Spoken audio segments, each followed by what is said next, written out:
Olá, eu sou a Sheila Santos. Eu sou a Isabel Rendeiro. E nós somos o PowerCast. Gente, antes de começar esse episódio, quero convidar vocês a se inscreverem no nosso canal, ativar o sininho, compartilhar com todo mundo e deixar muitos comentários, porque hoje a gente vai ter um assunto, né, Bebel? Que Sim, a gente é legal. apaixonada. E eu acho que vocês podem, assim, tirar várias dúvidas e deixar muitos comentários, né, Bebel? muitos comentários, então o nosso convidado volta. Uhul, então vamos lá começar. Eu tenho minha colinha básica de sempre, porque convidado sempre tem milhões de coisas, mas, gente, ele tem, além de tudo, um canal que tem mais de 300 mil inscritos. Então, eu vou começar aqui do zero. Nosso convidado Power é empreendedor serial, CEO da Premia Pão e Player Media, co-founder da Revolução Digital, fundador do Movimento Player e youtuber. Número 1 de franquias do Brasil, com mais de 300 mil inscritos. Eu sou apaixonada, né? Bem-vindo ao PowerCast, Rafael Obrigado, Matos. Gente. Valeu. Prazer estar aqui com vocês. É um prazer te receber aqui, Rafa. Eu acho que a gente, né, quer passar um pouquinho pela sua trajetória, sua carreira e tirar várias dicas, que aqui o mais importante é a gente poder tirar conhecimento e insights pra quem tá começando, pra quem quer começar uma franquia. Então vale você contar tropeços, acertos, erros, pro pessoal poder aprender com você, né? Com certeza. Então, a gente só aprende assim, né? Com o erro dos outros. Exatamente. Então eu prometo abrir aqui todos os meus maiores tropeços. A gente quer saber só os erros, Só os erros. Mas tá tudo bem, tá tudo bem. A gente fala de todos eles. A gente já tem várias coisas que a gente tá batendo aqui de bastidores, que eu acho que são super interessantes a gente saber também, né, Bebel? Tudo, Sim. a gente quer saber tudo, inclusive também da sua família, suas filhas, entrevistada por 2 mulheres, rodeada de mulheres. Verdade. A gente quer saber tudo. É sobre verdade. isso. Já tá acostumada, né? Você sabe que a mulher fala bastante, pergunta um monte de coisa, você vai lidando com isso. Já tô. Vamos lá, já Rafa. É meu dia a dia. Vamos começando. Essa veia empreendedora sua começou já de casa? Como você começou seu negócio? Essa veia empreendedora começou de casa. Meu pai sempre foi a minha maior inspiração empreendedora. Eu lembro com 10 anos de idade, eu vendo meu pai construir o negócio da família. E que desde cedo já era um negócio de franquia. Então foi daquele momento ali que eu percebi que franquia era um bicho diferente, assim, sabe? A história do meu pai é que ele ajudou o pai dele, que tinha uma fazenda de camarão lá no Nordeste do Brasil. E a gente é de Recife, na verdade a fazenda era no Piauí. E a fazenda, ela passava anos e anos e anos vendendo camarão para o mercado internacional e o mercado doméstico. Até que meu pai chegou do nada, já estava um pouquinho mais velho, maduro, e fez, cara, por que a gente não leva o camarão para o prato do consumidor? Porque a gente não verticaliza toda a cadeia e monta uma rede de franquias de camarão, frutos do mar. E deu super certo.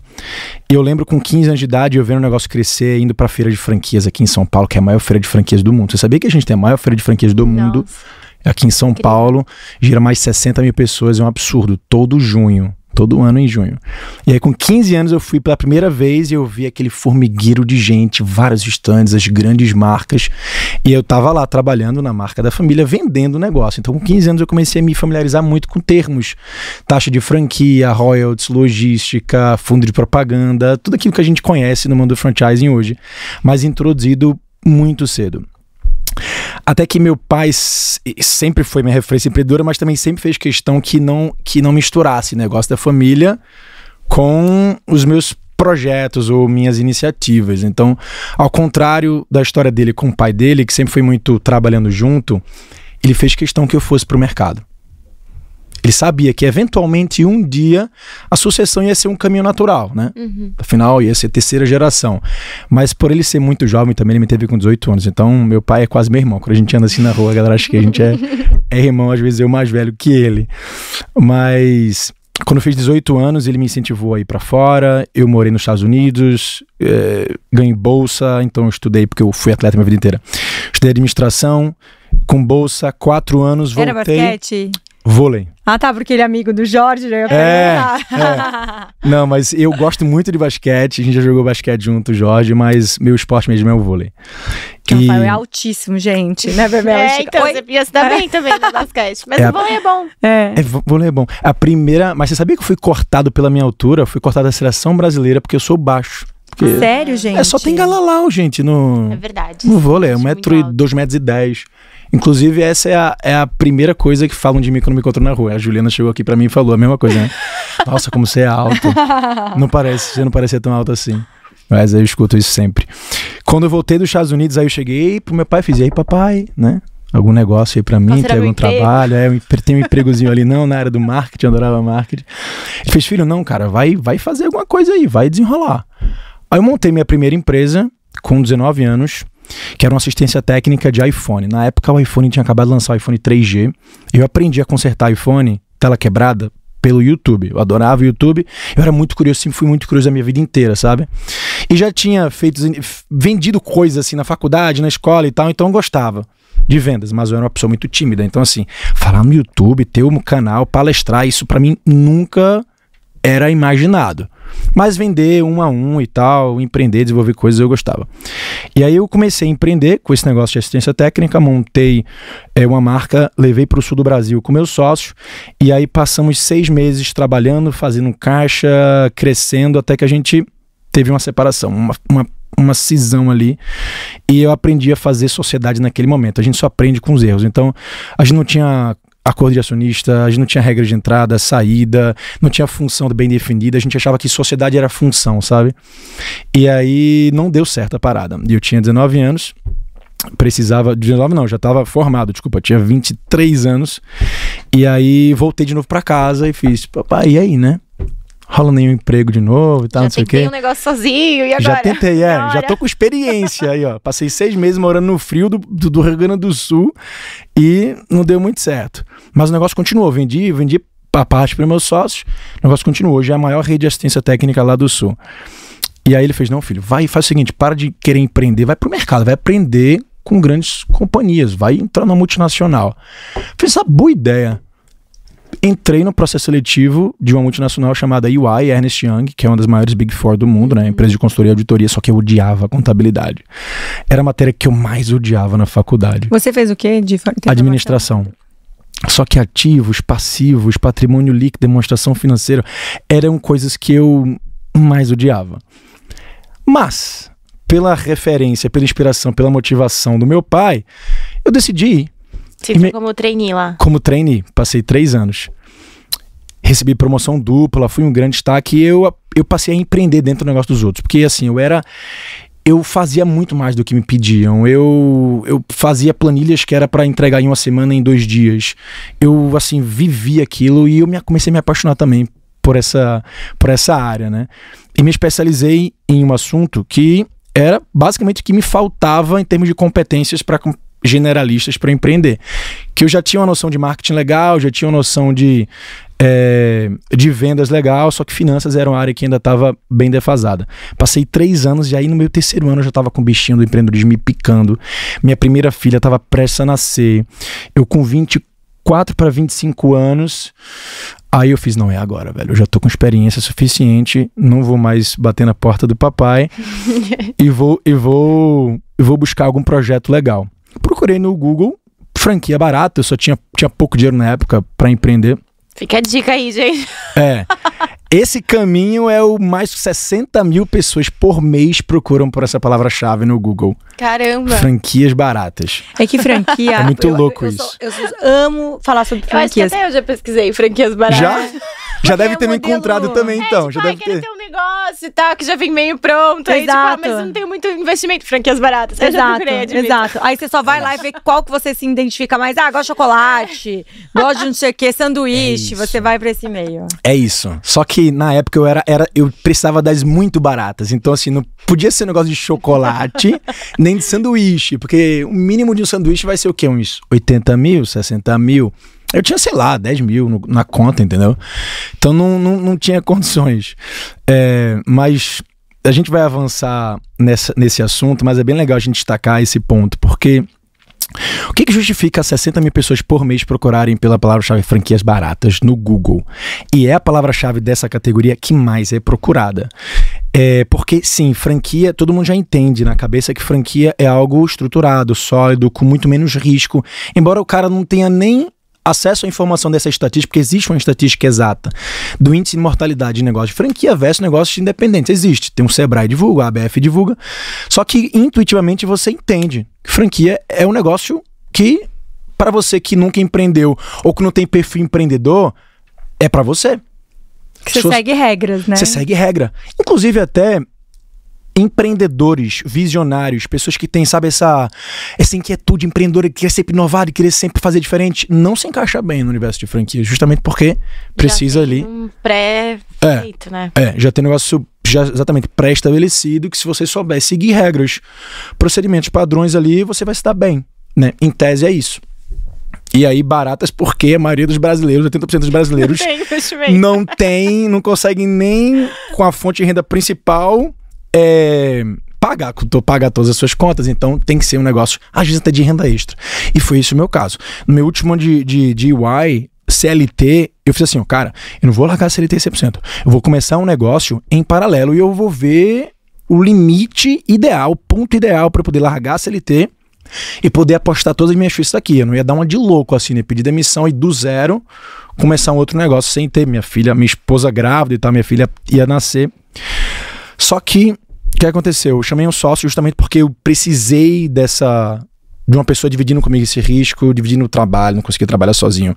Só que a partir desse momento eu comecei a fazer sociedade melhor, selecionei melhor essa pessoa, porque realmente me complementava, porque realmente era uma pessoa que ia me ajudar a dividir todos esses riscos e tal, sendo que aprendi também com isso. O cara que eu chamei era um cara que me complementava em tempo, só que ele não vinha da área de vendas, eu precisava de um cara de vendas, ele vinha da área de educação física. Então a gente passou 3 meses recebendo muito não na rua. E a gente vendia publicidade no saquinho de pão. Pulei essa parte, né? Eu encontrei na pesquisa um negócio super interessante, publicidade em saquinho de pão. Fiz, caraca, era aquele tipo de negócio que a gente pensa, por que eu não pensei nisso antes?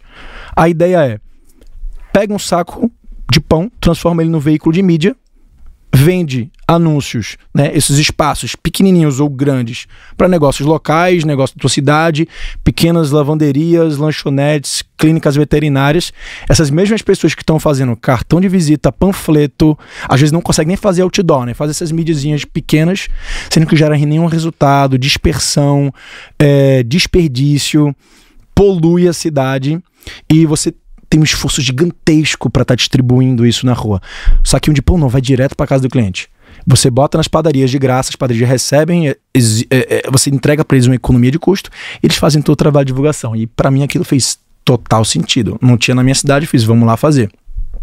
Só que a gente comprou uma franquia nessa pesquisa, foi o que a gente encontrou, que não era franquia, era uma pseudo-franquia. Era uma pirâmide que não tinha contrato de franquia, que não tinha royalties, não tinha estrutura lá dentro. A gente acabou entrando e a gente se ferrou muito nos primeiros meses. A gente teve que fazer tudo do zero, a gente teve que se autodesenvolver, a gente teve que se autotreinar.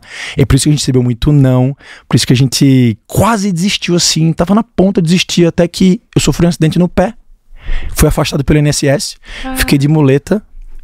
E aí eu decidi, vou passar 2 meses aqui em casa, vou pra rua vender com esse meu amigo.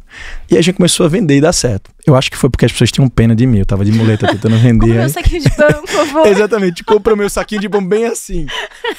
E aí o negócio começou a virar. E aí, cara, em algum momento, 6 meses depois, a gente tava com um negócio tão sólido que a gente decidiu transformar isso, aí sim, numa franquia diferente.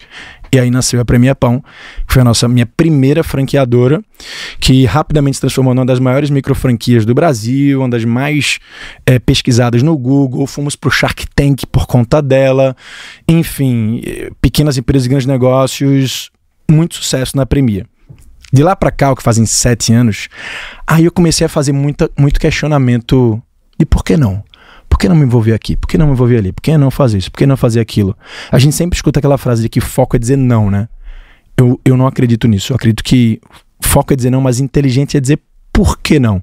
Uhum. E aí desse pequeno, grande negócio que ele se transformou, eu acabei criando um ecossistema gigante de marcas ali, complementares, como que você mencionou mais cedo. A Revolução Digital, que é a maior rede de microagências do mundo. A gente tem 350 agências de marca digital no mundo inteiro. A Player Media, que é a nossa empresa de comunicação, que hoje faz gestão do meu canal do YouTube, que é o maior canal de franquias, dos nossos podcasts, do nosso Instagram, do nosso blog. A gente tem uma aceleradora de franquias. A gente tem empresa de mentoria. Enfim, hoje a gente...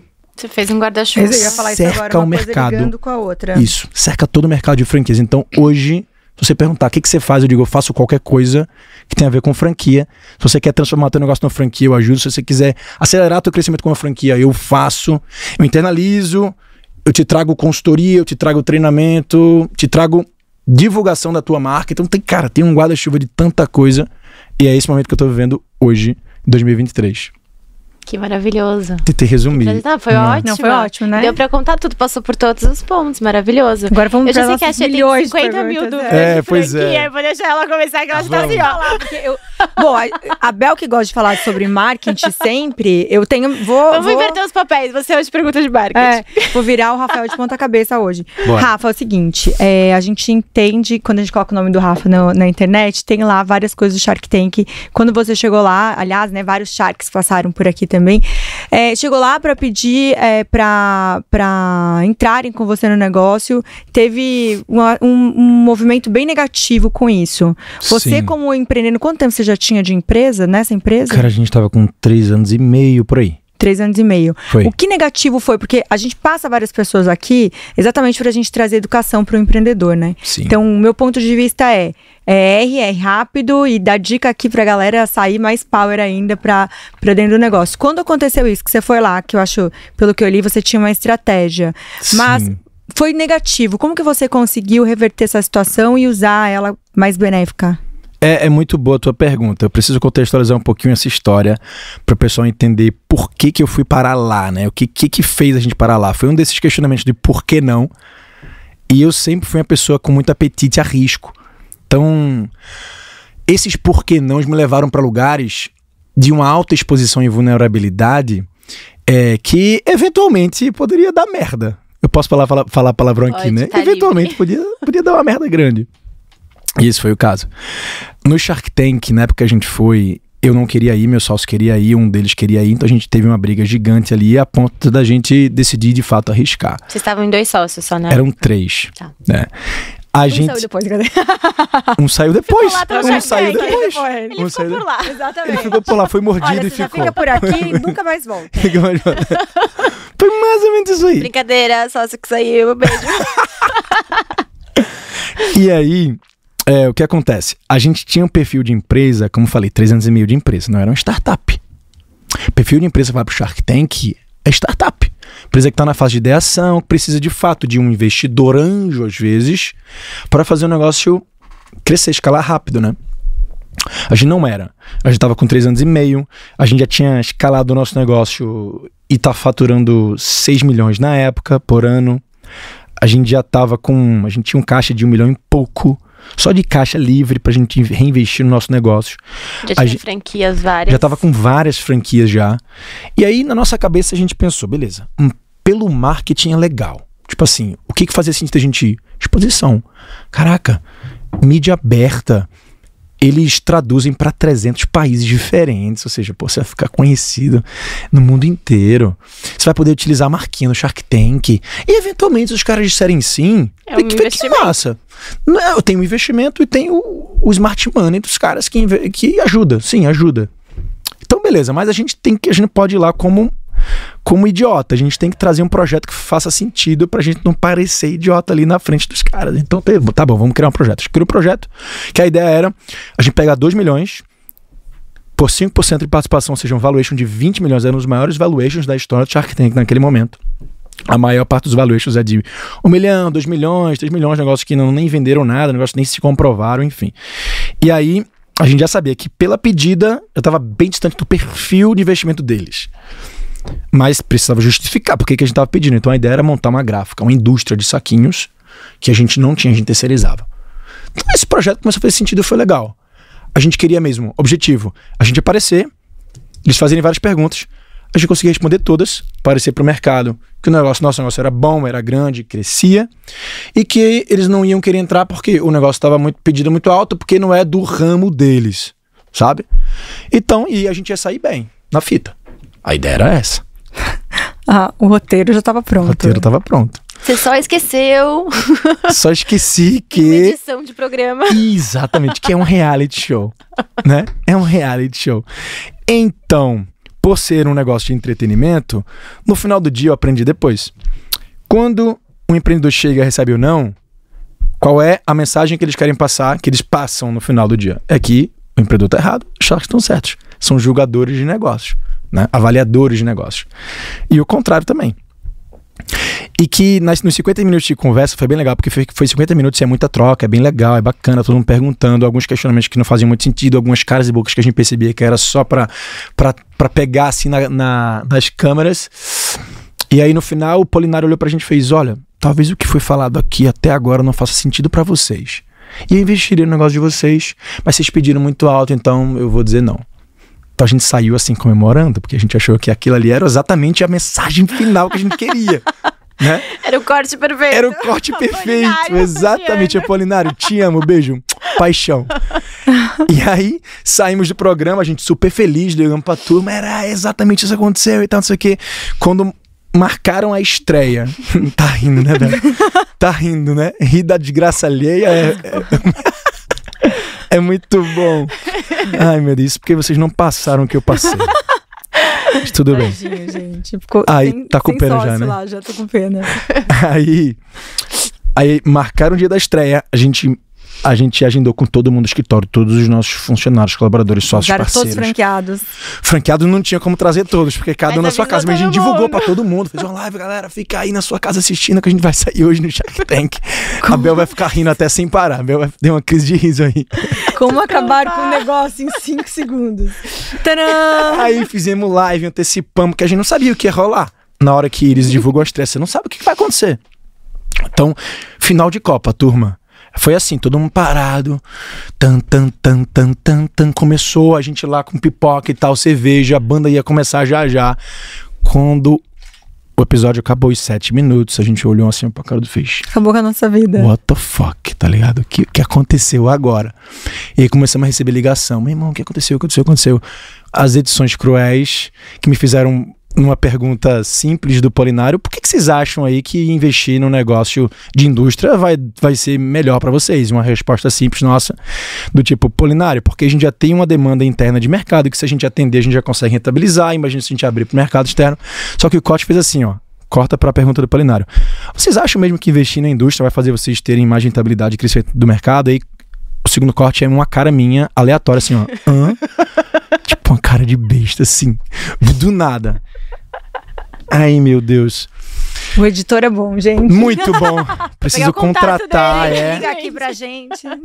Eu faço primeiro uma tortura nele, depois eu boto ele pra fora. E aí o que acontece? A gente perde muito contrato, a gente perde franqueado. Os franqueados estavam pra entrar, desistiram, tudo. E muito hater. Muito hater. Foi um dos vídeos do YouTube do Shark que mais viralizou. E viraliza com a temática de empresa vai na contramão do mundo. Tipo, umas coisas muito aleatórias. Porque uma das discussões lá era o seguinte: por que vocês estão investindo em publicidade de saquinho de pão na era do digital? Na era que o Instagram bomba, na era que o YouTube bomba? E a nossa resposta é que, cara, o pão sempre vai existir. O saquinho sempre vai existir. Você não vai levar pão no Instagram pra casa de ninguém, cara. Então, cara, vamos cair na real. A gente vai continuar tendo o Instagram, o podcast como uma mídia animal, mas a gente tem que trabalhar o omnichannel, a omnicanalidade, bora entender isso aí. Só que, né, o foco foi esse. Também tem várias cidades menores que isso funciona muito mais, né? Também. Cara, tem muito valor. Assim, uma coisa que eu aprendi ao trabalhar no ramo de publicidade é que você não pode desvalorizar nenhum tipo de mídia. Porque toda mídia tem o seu próprio valor. Sim. E não existe a melhor ou pior, existe a melhor para o seu contexto. E que se você fizer uma estratégia bem feita, no final do dia você vai estar contemplando vários canais diferentes. Né? Você vai estar no Big Brother, ao mesmo tempo que você vai estar num evento, e ao mesmo tempo que você vai estar no saquinho. É por isso que a Smart Fit, por isso que as americanas já anunciaram com a gente antes desse pipoco todo, por isso que grandes indústrias de telecom, de alimentação, de farmácia, anunciaram muito com a gente, porque já entendem, né, essa ideia. Só que martelaram muito na questão digital e foi o que aconteceu. Então a gente perdeu muito cliente, perdeu muito contrato, eu fiquei uma semana assim, melhor no espelho, depressão total, vergonha incrível, e aí o que acontece? 6 meses depois a gente consegue, né, se restabelecer, continua andando, keep walking aí, o empreendedor Johnny Walker, até que 3 anos se passaram, a gente quase que esquece. Eu, quando escutava Shark Tank, eu me arrepiava, não conseguia falar da história, que pra mim foi um trauma. Sim. Aí eu caio no podcast do Thiago Nigro, e aí o Nigro pega o meu briefing, fala: Rafael Matos, o CEO da Premia Pão e tal. Shark Tank, é? vem cá, vamos falar do Shark Tank, conta essa história pra mim. Eu fiz, sério, velho, a gente vai falar de Shark Tank aqui, eu não gosto de falar desse assunto. Ele, é um trauma que não vamos passar pela não pauta vamos e tal, corta aí, galera, e tal, não sei o quê. um pouco mal. ao vivo. Gente, peraí. E ele, não, conta a história. E eu contei, quase que a mesma história que eu falei pra vocês. E ele adorou, e aí foi um assunto que repercutiu muito entre Kaique e o Lucão, que sempre estão com ele. Só sei que quando vai pro ar, eles botam a headline: empresa recusada pelo Shark Tank deu certo. E esse vídeo passa a ser um dos vídeos mais vistos do canal do Thiago. E te trouxe benefícios. E me trouxe, em menos de 30 dias, 10 vezes mais aquilo que eu perdi nos primeiros 3 meses lá de Olha, Shark gente, Tank. o universo é maravilhoso. E você é mais preparado até, né? Não, agora eu vou falar de Shark Tank pro resto da minha vida. Agora eu tô pronto pra falar dessa história, porque é aí que a gente entende que não existe o fracasso, não existe fundo do poço. É uma etapa pro sucesso. O fracasso, ele tá A sempre gente não pode desistir. uma etapa antes desse sucesso. Não pode desistir, não pode achar que... Não pode se sentir vítima. Se você tá começando no estúdio de podcast com o Chroma Key, ou se você foi recusado pelo Shark Tank, você vai utilizar algum momento da sua história aquilo ali a seu favor. Aprendi isso e hoje vira tema da minha palestra, galera. Aí que você virou empreendedor de verdade, Ali né? Aí você falou assim... Cara, todo dia eu me transformo num novo empreendedor e a gente pede essas... Assim, a gente desmistifica muita coisa na nossa cabeça. Isso foi uma coisa dessas. Essa foi uma coisa delas. Caramba, gente. Mas ali, quando aconteceu, vocês fizeram, tipo, como que vocês fizeram essa gestão de crise? Você só aceitou que o pessoal tava saindo? Você tentou fazer uma coisa na época pra reverter ou você foi vivendo aquilo? Não tinha muito o que a gente fazer, porque o vídeo tava no ar, no YouTube, era só o período da gente deixar ele passar. O que a gente fez foi, em vez de a gente estar utilizando ele como um benefício de mídia, tipo, usar a marca do Shark Tank no nosso site, botar na nossa bio, empresa passada pelo Shark Tank, e ficar divulgando isso, a gente ignorou o fato que a gente passou, basicamente isso. Só deixou a tempestade passar. Quem são eles, né? Quem são esses atores aí? Tipo isso. Também, muita gente reconheceu a gente na época, mas toda a tempestade passa. Sim. E todo o hype também passa. Então em 6 meses o vídeo já estava quase morrendo e as pessoas esqueceram, né? Passaram, nem sabiam mais. Tinha acontecido. Eu vou ainda na marqueteira aqui hoje, viu, Bebel? Vocês têm franquia a nível nacional. Quando você está falando da propaganda, meu ponto de vista, vocês dão um treinamento para eles usar a base municipal, estadual, pode usar qualquer lugar. Então, assim, eu tô aqui, eu sou de uma cidade do interior do Paraná. Sim. Lá em Marechal tem 60 mil habitantes. Eu acabei de adquirir ou comprar uma franquia sua. E aí, como que eu faço? Eu posso vender pra minha região, pra minha cidade? Fica limitado a algum lugar? Eu posso usar Americanas pra vender? Tipo, eu lá, né? Abrir uma franquia, Americanas é minha, gente. Tipo, como que eu faço? Tá, no modelo de negócio da Premia Pão, que é diferente do outro que a gente criou, que é a Revolução Digital, que é o produto principal é serviço de marketing digital. Na Premia Pão, como é um negócio físico e depende da distribuição das padarias que você vai ativar, você trabalha numa região exclusiva.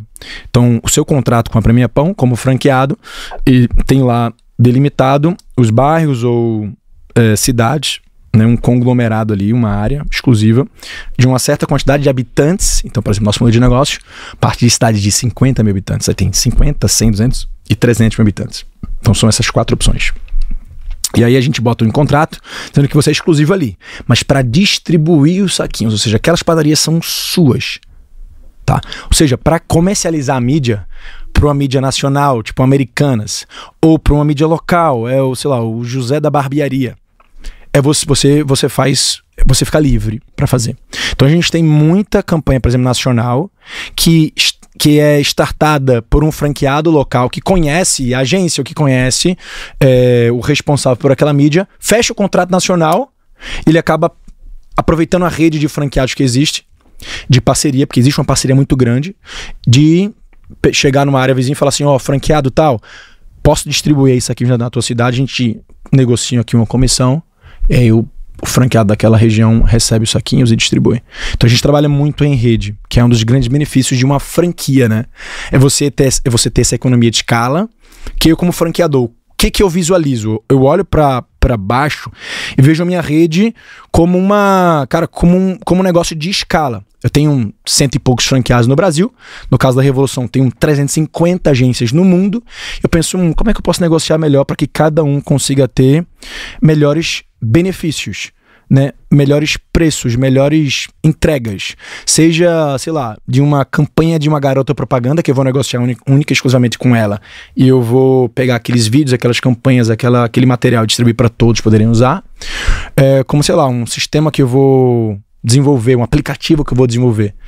Então, essa economia de escala é muito legal quando você trabalha em rede. Quando você vê um negócio pequeno, que não tem um back-office por trás, ou franqueadora por trás, uma empresa que negocia com fornecedores para ter negociações especiais, ele se perde muito nesse caminho. Então, o nosso modelo da Premier Pão funciona assim, e a gente se beneficia muito por essa economia. Legal. Ótima resposta. Alguém que está começando uma marca, né? A pessoa desenha que ela quer estar presente ali em várias frentes e ela pensa que, mais pra frente eu vou querer ter franquia do meu negócio. Sim. Ela já tem que começar pensando lá na frente como que ela vai adaptar pra franquia, ou depois que o negócio já tá bem estabelecido, você também consegue transformar ele em franquia?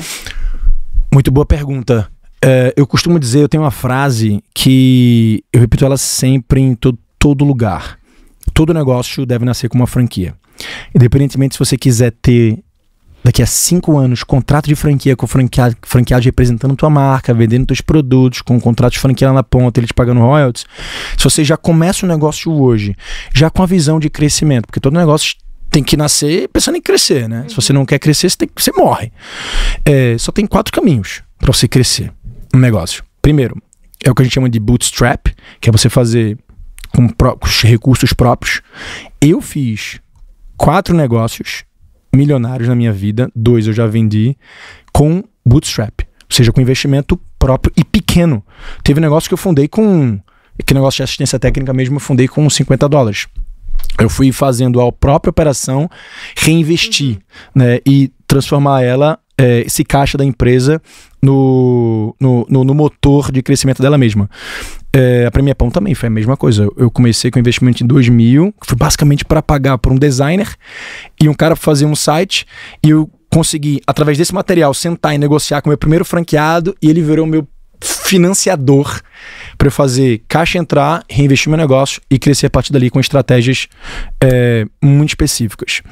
Então, se você não tem dinheiro suficiente para fazer o negócio crescer de bootstrap, vai precisar de 3 outras saídas. Alavancagem de banco. Eu nunca precisei de banco, e eu acho que esse tem que ser o último recurso realmente que as pessoas têm que buscar, porque muita gente acaba se dividindo tanto com o banco, que fica tendo que pagar juros atrás de juros, o negócio já se inviabiliza. A operação pode até ser boa, mas se você tem uma alavancagem pesada, todo o teu resultado vai para pagar os juros e você não consegue fazer mais nenhum crescimento a partir daí. E as outras 2 formas são as mais inteligentes, mas são específicas. Difícil você chegar aqui. Você tem que estar muito bem planejado. Primeiro pegar um investidor, né, no caso de um Shark Tank, é você chegar para um cara e falar, tem um modelo de negócio legal, tem um produto massa, eu sou um empreendedor arretado, ou seja, eu consigo botar meu sangue, meu suor, me dedicar para fazer esse investimento valer. Bora virar meu investidor anjo, ou bora entrar aqui numa venture capital, bora virar meu fundo de investimentos, se o negócio for um pouco maior. Mas para isso você já tem que ter minimamente um plano de negócio bem feito. Você tem que ter minimamente uma governança estruturada de sociedade, por exemplo. Nenhum investidor vai entrar sem entender como é que funciona a tua sociedade, como é que funcionam as tuas regras internas, como é que funcionam essas questões. E aí, por último, a gente tem o quê? Tem o crescimento via franquias, que é o crescimento de um capital de terceiro, que o cara vai apostar na tua ideia, vai alugar a tua marca por um contrato de 5 anos, que é mais ou menos o que acontece numa franquia, e vai sugar o teu know-how, teu conhecimento, via treinamento, via manual, via o que for, com todos os benefícios que vem embutido, essa economia de escala, essas barganhas de fornecedores, tudo isso que já está pronto, esse planejamento estratégico montado, business plan também redondo, para que ele tenha mais êxito, com muito menos risco de investimento. Mas que independentemente de você escolher qual desses caminhos você quer partir, você precisa já ter a mentalidade de que para alguém entrar no teu negócio, seja como investidor, franqueado, sócio ou qualquer coisa nesse sentido, Tu tem que ter minimamente criado processos, estruturado a tua empresa com padrões, com manuais, com a visão estratégica. Isso para mim é base de franquia. Sabe? Então por isso que eu digo que todo negócio, independentemente de querer crescer com franquia, com sociedade, com investidor, precisa já pensar nisso desde o princípio. Legal. Vamos lá, essa notícia que você passou aqui no começo, né, que das maiores buscas é sobre franquia e franquia barata, né? E tem muita gente que já investiu dinheiro em franquia, fala, não dá certo franquia, ela não é confiável, não consegui fazer negócio, quebrou, porque tem gente também que entra com franquia e também se endivida. Sim. Existe um modelo de negócio que tem... Eu acredito que não tenha nada que dê certeza, porque dentro do mundo dos negócios não tem como ter certeza, né, para operar. Mas como que uma pessoa, quando ela vai lá procurar, ela enxerga que é um modelo de negócio que realmente tem credibilidade dentro do mercado e que funciona? O que uma franquia precisa ter para passar essa credibilidade? Vamos lá, primeiro, o que garante credibilidade numa decisão de investir numa franquia? Quanto tempo de atuação aquela marca tem, que eu acho que isso é um bom indicador. Quanto mais tempo ela tem de vida, maior o sucesso a longo prazo, maior exposição às variações de mercado, às crises. Então, quanto maior tempo você se permanece no mercado, significa que o empreendedor que está ali por trás ele tem uma maior competência de se manter relevante. Então, numa franquia, esse é um indicador bem legal, tá? Segundo ponto, quantas franquias aquela marca tem? Tipo, quantas unidades franqueadas? Porque, como eu falei aqui, um dos principais fatores de uma franquia, de benefícios de uma franquia, é você adquirir uma marca forte. E segundo, é você ter o benefício da economia de escala. Quando você entra numa rede, pensa comigo, que tem 10 unidades só, uma pingada em vários lugares do Brasil, tu acha que tu vai conseguir absorver uma estrutura de franqueadora profissional, tão profissional quanto uma da McDonald's, que, cara, tem 4.000 unidades aí no mundo inteiro, com plano pra cá, com plano pra lá, com marketing já sólido, com desenvolvimento de produto cada mês, com a marca muito forte. Eles só chegaram no ponto que eles chegaram porque eles têm uma capilaridade gigante, uma quantidade de franquias gigante. E o franqueador, ele aprende muito com o franqueado. Uhum. Vocês sabiam que o Big Mac foi um produto desenvolvido por um franqueado da Mac? Que legal. O Big Mac, o McLanche Feliz e o quiosque de casquinho. De sorvete. Legal. Adoro esse quiosque de casquinho. Também gosto. Sorvete creme, especificamente. Você gosta de creme? Eu gosto do misto. É franquia também? É franquia. Que legal. A Mac, na verdade, eles têm poucas unidades próprias. A maioria das unidades da Mac são franquias. Mas olha que legal esse dado. Isso reforça o ponto de que quanto mais franquia você tem, mais forte você fica. Porque você tem, imagina, uma dezena, umas centenas de empreendedores junto contigo, trabalhando a teu favor, fortalecendo a tua marca e te dando feedback o tempo inteiro de como é que, no caso dele, né, pela experiência dele, seu negócio consegue ficar mais forte. Então temos esse case que é bem legal. Cara, a Mac na verdade é case pra tudo. Se a gente parar pra estudar a história da McDonald's, vocês já viram o filme Fome de Poder, né? Esse filme, meu Deus, é um filme muito marcante. Tem lá o lado meio predador esqueci o nome do cara agora. Gente, posso falar, isso é muito pessoal, esse ponto de vista, né, do filme do McDonald's. Mas eu acho que se não fosse ele, o McDonald's não teria virado o que foi, né? Então eu acho que depois todo esse barulho que deu entre eles, né, que os fundadores ficaram super, né? Eu acho que quando eles viram que eles poderiam ter feito isso, né, eles viram que putz, a gente podia ter tido muito mais dinheiro, né? Até um dos irmãos que morreu super infeliz, né? Por causa do que aconteceu, mas eu acho que talvez eles não tinham nem consciência que eles poderiam virar desse negócio. Não ia ter. Né? Eu lembrei, o nome dele é Ray Kroc. Esse cara, ele foi uma grande sumidade. Ele é tipo o papa das franquias. Que conta bem aquela historinha lá, né? O jeito que ele botou a cozinha pra rodar, pra funcionar, o jeito que ele precificou, a forma que ele via os concorrentes. Cara, aquilo é uma escola. E aí a Mac, ela se desenvolveu muito, não só naquele período ali que o Ray Kroc ficou à frente, mas esses outros casos que eu acabei de dizer pra vocês e várias outras grandes inovações, a Mac ainda continua sendo uma marca relevante, gente, no mercado. Quão difícil é você ficar, sabe assim, 40 anos de pura relevância. Eles, cara, todo ano batem recebem prêmios de inovação, de campanhas de marketing viral, ao ponto de entender, por exemplo, rede social. Acho que você é do marketing, né? Vocês duas adoram, né? Esse assunto de marketing, né? Eu sempre bati nesse ponto. As franqueadoras, elas ainda não entenderam o jogo das redes sociais. Elas ainda não entenderam como fazer com que seus franqueados extraiam o máximo possível das seus próprios perfis de rede social. Para vocês terem noção, tem franqueador ainda que não liberou que o seu franqueado tenha o seu próprio perfil. A gente já passou por esse assunto aqui, né, também. Já passou? Não, perguntar isso, que tem franqueados que são muito tradicionais, que fazem a empresa por essa ser daquele jeito, né? Só replicar e tudo mais. Mas vários deles já entenderam que dá muito mais resultado quando ele tem vida própria, né? E total. Sim, já é uma discussão que não tem nem... Não tem outra resposta. Você tem que comunicar com o teu público da forma mais próxima possível, da forma mais social possível. E para isso tu tem que ter o teu perfil. Os franqueadores estão entendendo agora, cara, nos últimos anos, que precisa liberar. Porque uma das coisas que o franqueador preza muito é o controle. Controle pela qualidade, controle pelo padrão, tem que sair igual, não pode ter um postzinho com uma coisa diferente. Sendo que a gente sabe que post produzido não rola mais. Aquelas campanhas mega ultra, não sei o que, de propaganda, não é o que vai funcionar na rede social, mas a Mac até há pouco tempo tava.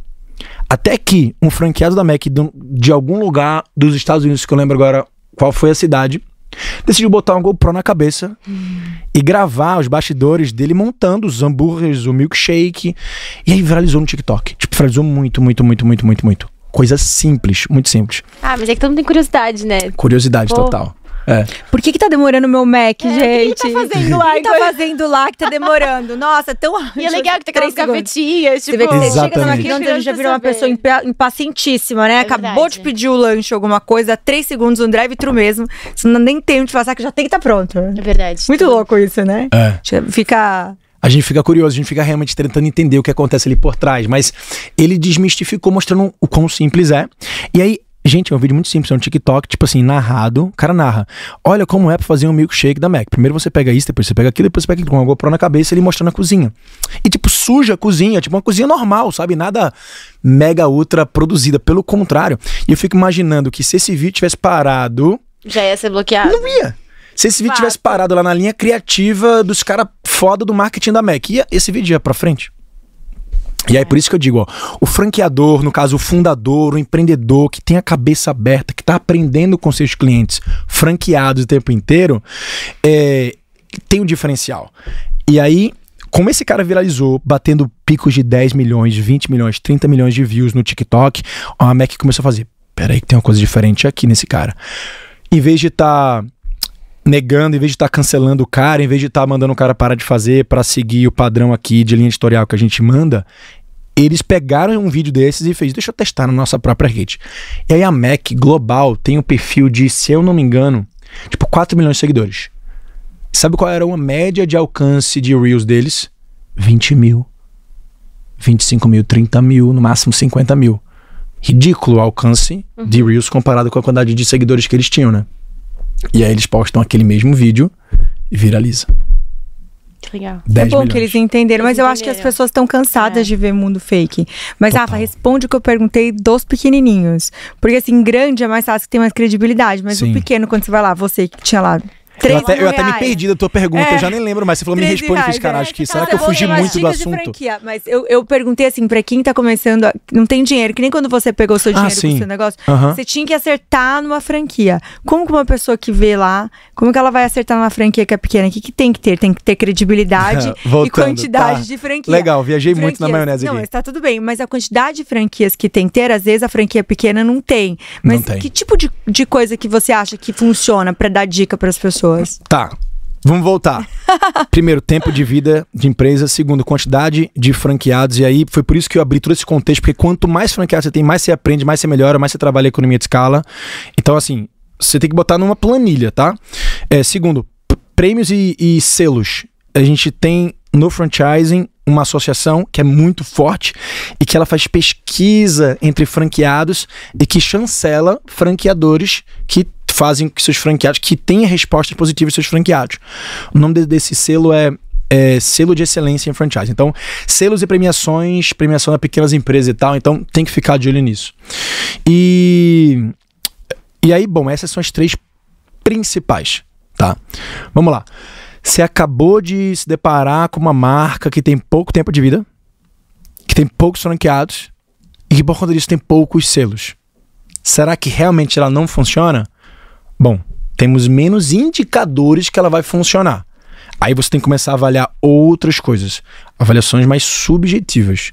Então tu tem que olhar no olho do franqueador, entender que tipo de experiência esse cara tem, qual é a confiança que ele vai me dar pelo know-how dele, o sucesso que ele já teve naquele negócio, porque normalmente uma franqueadora ela se inicia através do sucesso do piloto de uma unidade própria.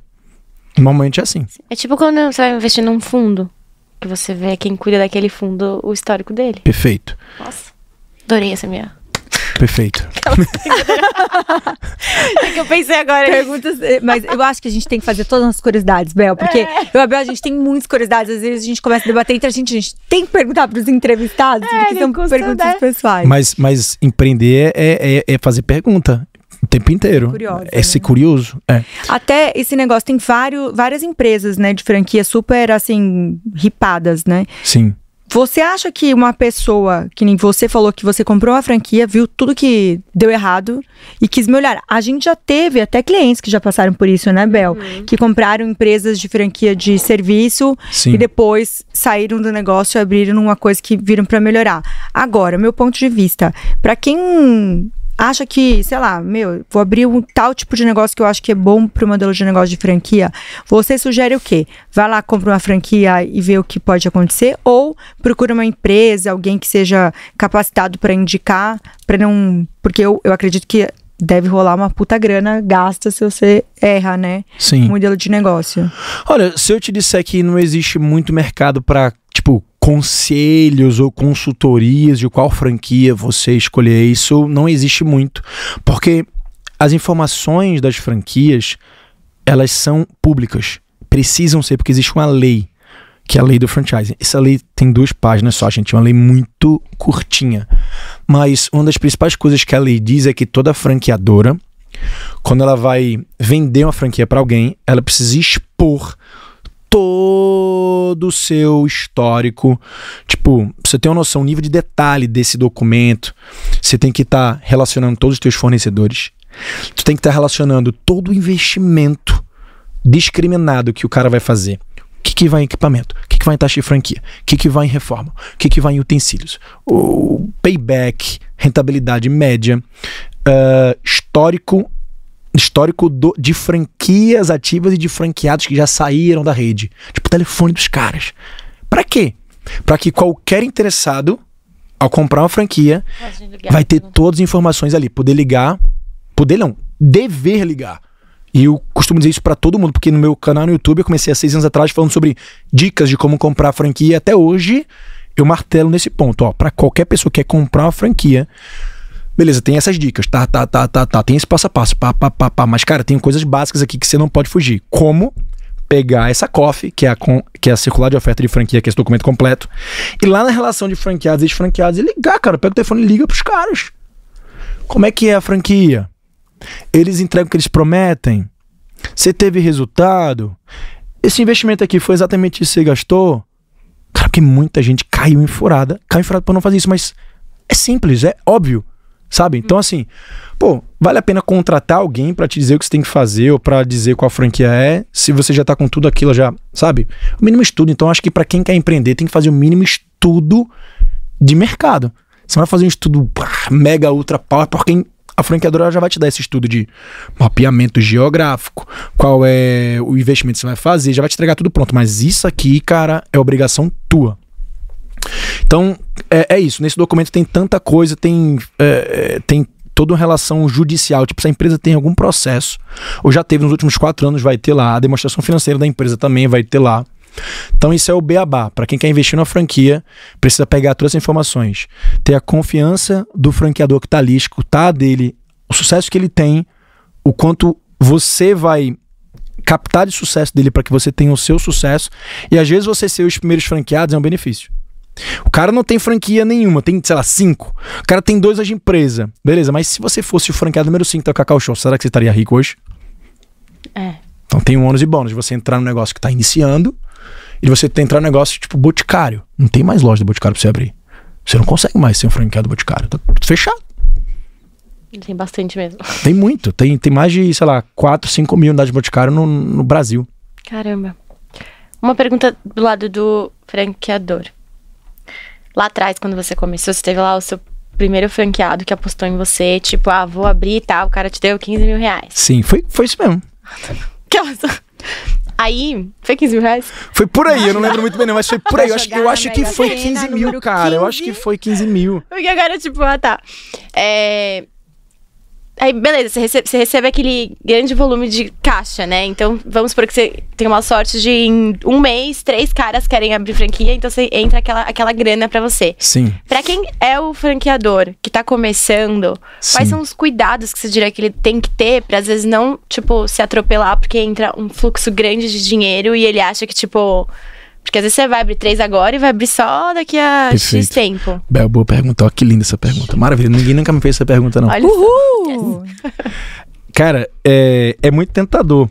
A taxa de franquia, o cara se recebe logo na lata, né? De cara, então. pau! E às vezes é um fluxo grande de caixa e que você não tava no teu planejamento ali.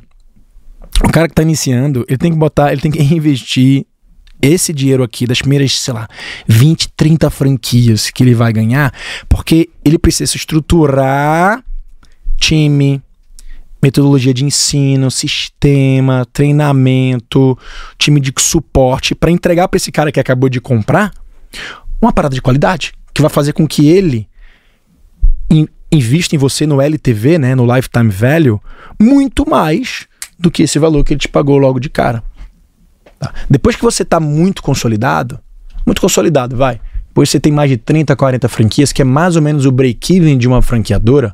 Ou seja, o que eu estou querendo dizer com isso?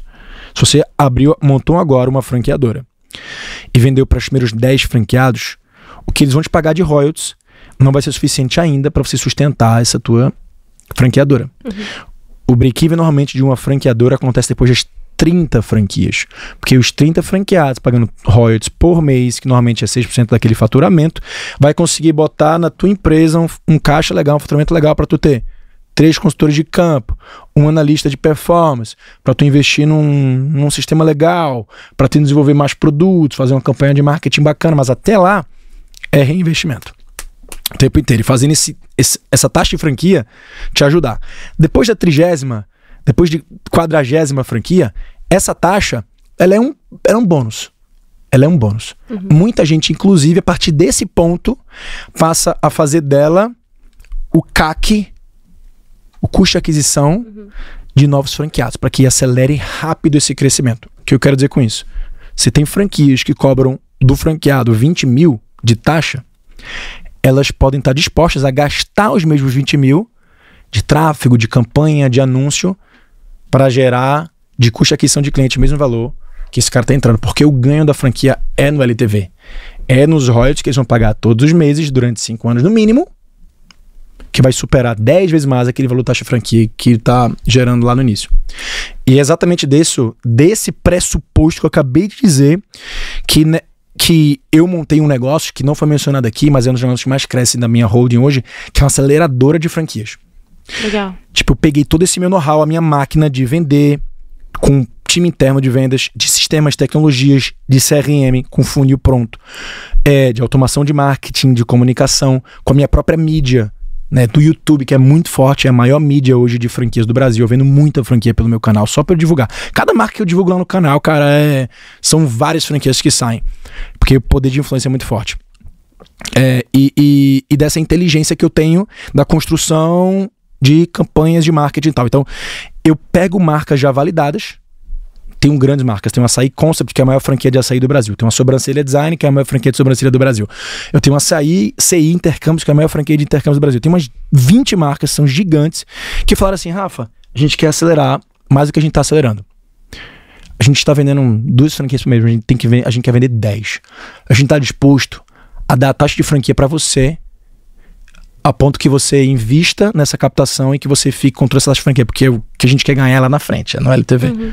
Então esse virou um novo business, que eu virei meio que um sócio dos caras nessa parte de captação de franqueado por essa minha inteligência que eu acabei assumindo. E tá sendo surreal, assim, o resultado que a gente tá conquistando. Que Eu bacana. tenho 2 perguntas em uma. Quando vocês montam o modelo de negócio para franquia, tá lá, você acabou de vender 10 franquias. Vocês mudam o negócio que está funcionando conforme vai passando o tempo, vão adaptando ele, ou vendeu e tem que ser aquele movimento que tem? Tipo, eu acabei de vender o do papel, Sim. né, da propaganda. E se todo mundo que compra, tô lá no sul comprei a franquia, de onde que sai a minha propaganda, meu papel? Vocês que fazem ou eu que faço?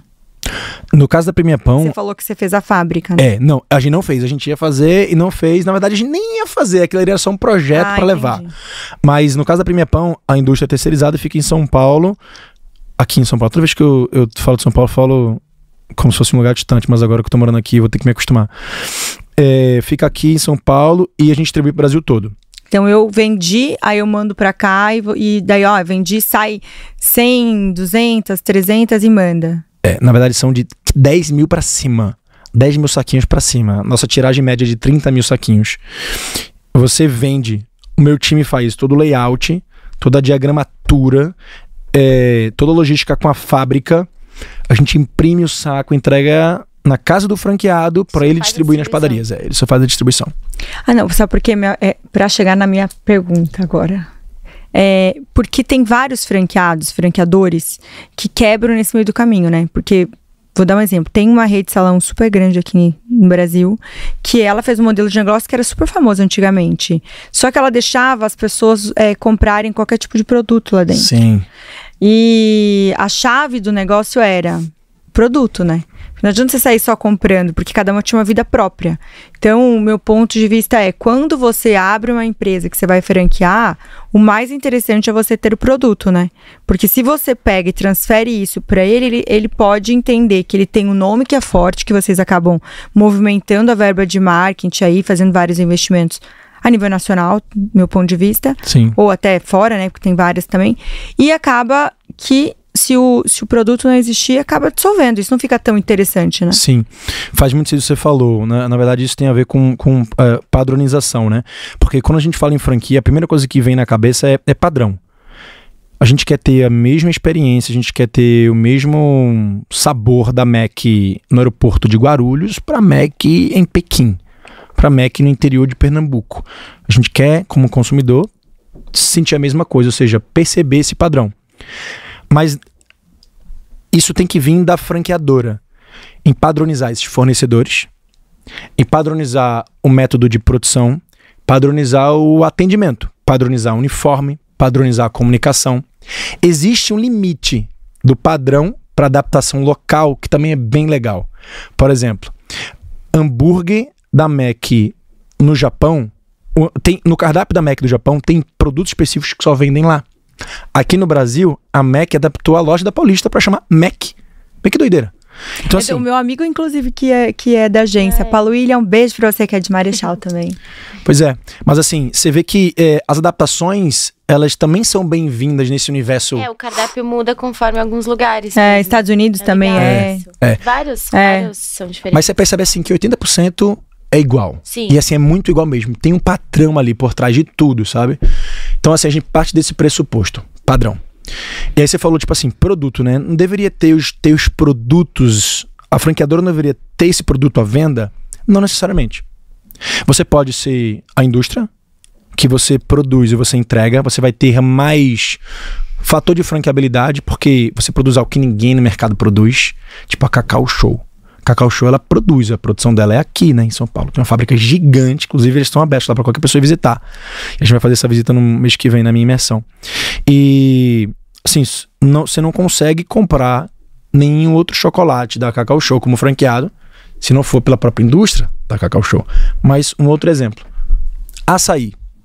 Qual é a franquia de açaí mais conhecida aí que vocês... Oakberry. Oakberry.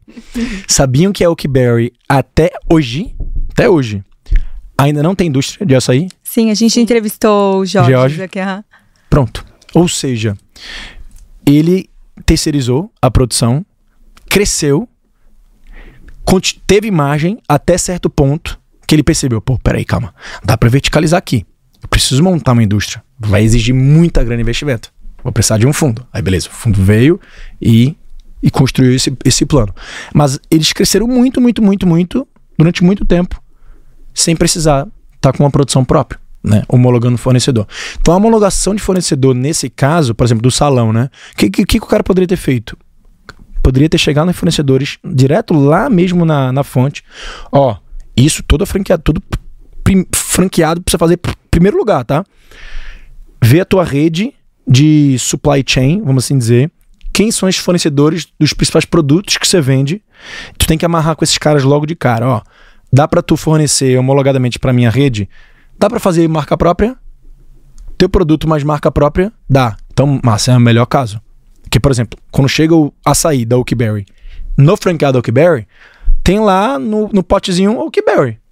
Porque o white label, porque é o fornecedor white label, não tem o nome do fornecedor. Uhum. Primeira, a melhor forma que você tem de entregar pra tua rede um produto que não é teu é assim. Inclusive, vários fornecedores de Oakberry, vários fornecedores de açaí têm franquia de Oakberry. Ah, é isso aí? Não sabia não. Eu tenho vários amigos que são fornecedores e são... Inclusive um amigo meu que tem, inclusive em Londres, a Oakberry. Ele fornece o açaí aqui o açaí. no Brasil. Legal. Ele ganha até mais margem, né? Pra ele deve ser ótimo. Ele vende pra ele mesmo. Exato. Total. Exato. Mas essa é a sacada, entendeu, Sheila? Vamos falar um pouquinho de Ops? Vamos. Nossa, eu ia O papo tá tão bom, porque assim, eu olhei o tempo, gente, quando o papo é bom, né? Não, fora que eu vou deixar, o Rafael vai fazer 6 horas de podcast hoje. Eita, 6 horas. Você vem preparado, né? Vim. Bastante tempo. A gente tá até te dando aqui um suplemento pra te ajudar a aguentar mais tempo. Ah, isso é meu? É, presente Que massa. da Ops, a nossa parceira aqui de Powercast. Um é pra mente e o outro é pros olhos. Então, você que lê bastante, né? Gosta de bater bastante papo, fica muito na televisão. Deve trabalhar bastante. Exato. Fica no Muito no computador. A Ops é muito bom pra concentração, ajuda muito a focar, entrega pra todo o Brasil, tá aqui no QR Code, tá nos melhores lugares também. Gente, quem não conseguir entrar no QR Code, tem o link na descrição. Muito massa, gente. Obrigado. Pra te ajudar aí. Adorei, valeu aí, Você Ops. vai adorar, Rafa, eles são maravilhosos. Show. Rafa, é consumidora, né? Parceiros e consumidora. Antes da Tem que ser, a gente tem que vender aquilo que a gente compra, né? Exato. Ah, sempre. Antes da gente ter nossas Power Questions, eu queria só tirar uma curiosidade. O que são Power Questions? Agora eu fiquei com medo. São perguntas Até agora não polêmicas. estavam Power Questions? Até agora a gente não estava. Só Agora é super polêmico. A gente tava aqui agora só, tipo, te conhecendo. Entendi, aquecendo, né? Aquecendo. É uma curiosidade que eu não sei se tem ou não, mas que me veio aqui de curiosidade. Dentro do mundo de franquia, de todos os segmentos, categoria, blá, blá, blá, tem algum que é, tipo, o mais problemático e o menos problemático? Tipo, algum quê? Alguma Tipo marca? assim, não. Tipo, normalmente no segmento de vestuário dá muito problema. Serviço é um pouco melhor. Ou comida, tipo, existe assim, um que você fala, putz, é muito pepino. Não que não vale a pena, mas que te dá muita dor de cabeça e um que é, tipo, mais tranquilo?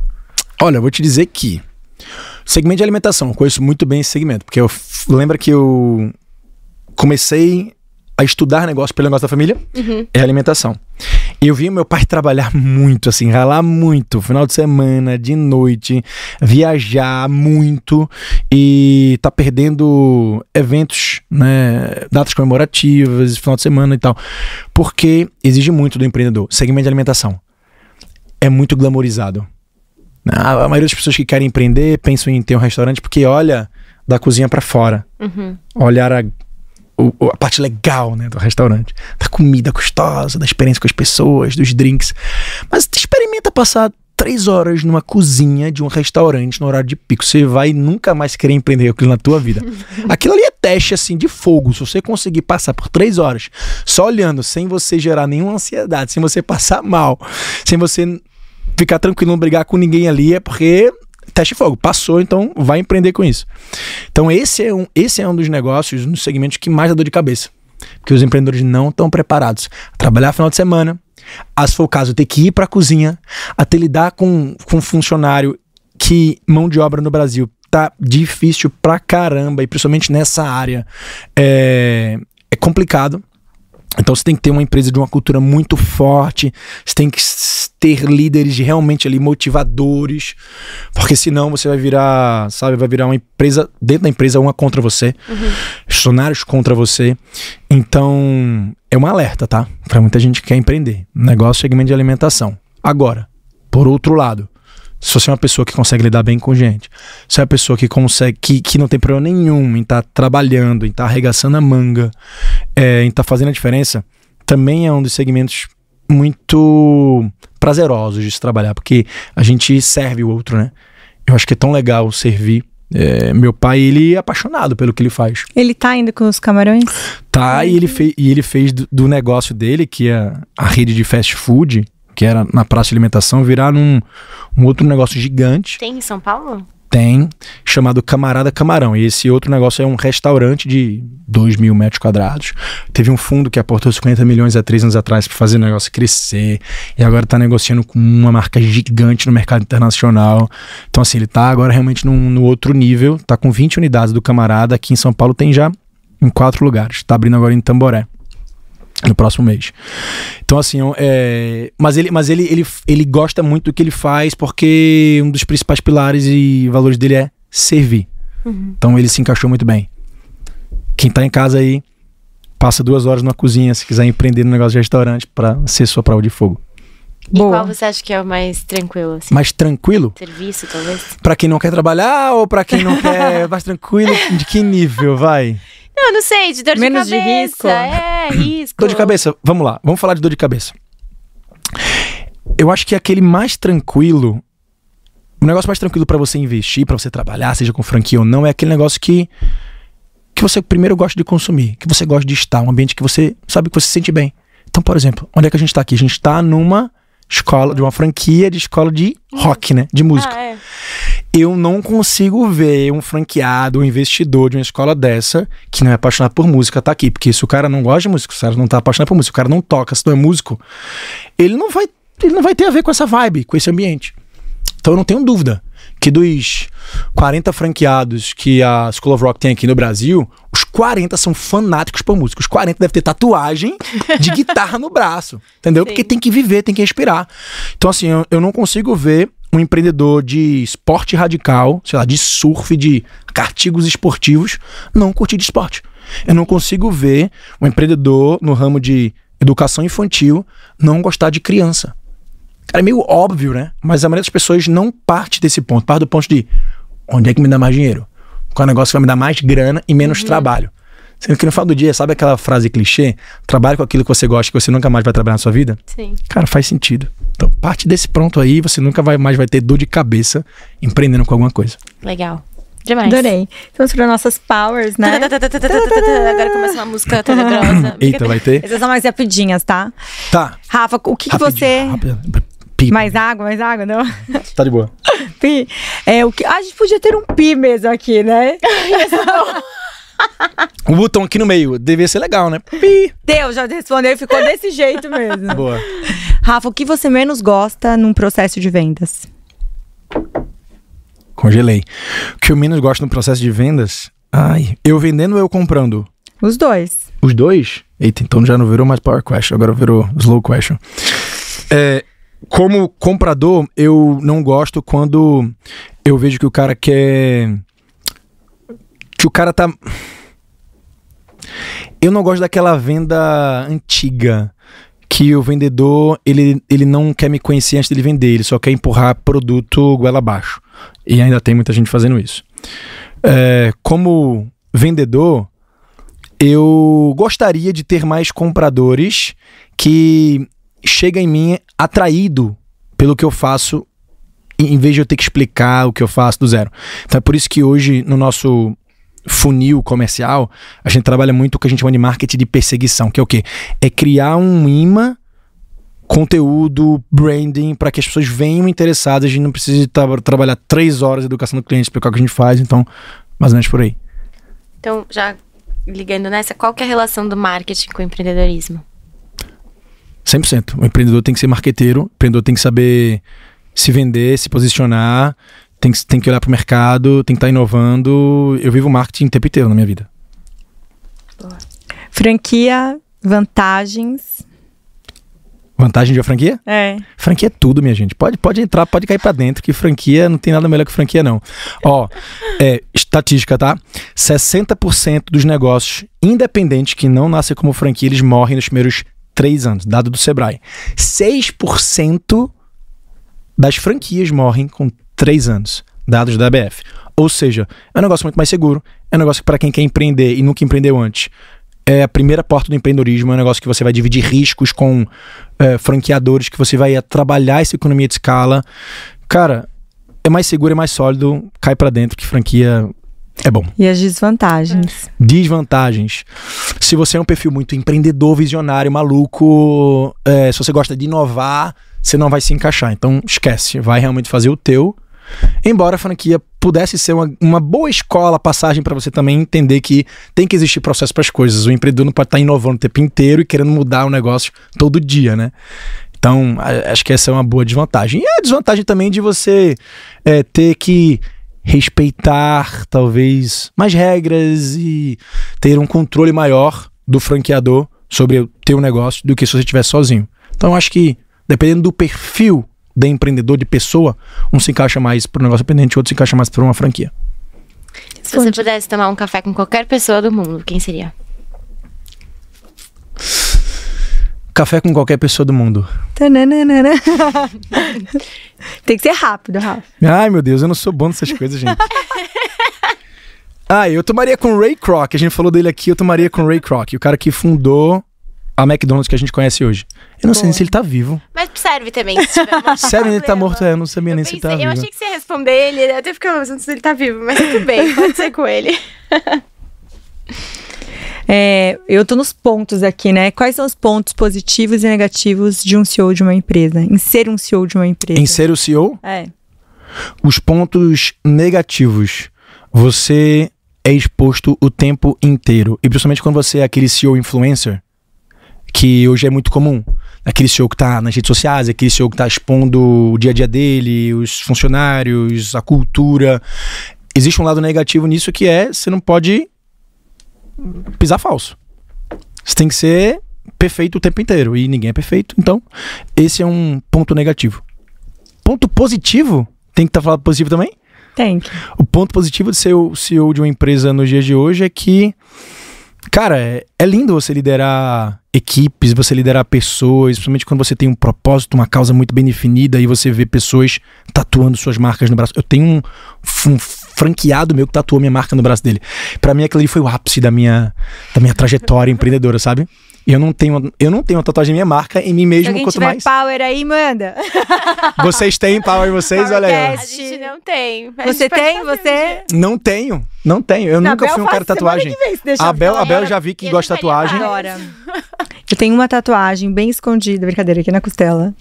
Pois é, então assim, é o ápice do empreendedor. A melhor coisa em ser um CEO, em liderar uma empresa, é você ver como as pessoas, elas abraçam sua causa e marcam até sua pele, né, por uma iniciativa, por uma ideia sua. Isso é lindo de ver.